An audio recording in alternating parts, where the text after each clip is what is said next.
பக்தி மார்க்கத்துல 4 படிநிலை சொல்லப்படும்.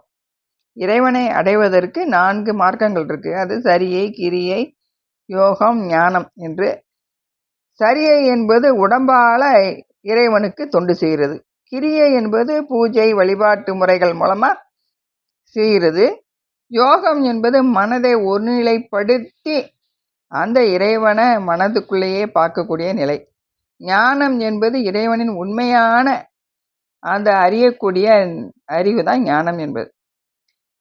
இறைவன் உண்மையில உருவம் இல்லாத இந்த நம்ம சித்தாந்தப்படி 36 தத்துவங்களையும் தாண்டி இருக்கக்கூடிய பெருமான். முதல்ல உருவ வழிபாட்டின் மூலம் உடல் சேவை செய்து அதை சரியை விளையாட்டு என்று அடிப்படையில் நம்ம சொல்லப்படுது. இதை நம்ம அப்பர் பெருமான் சொல்லுவார், நித்தலும் எம் பிரானுக்கு கோயில்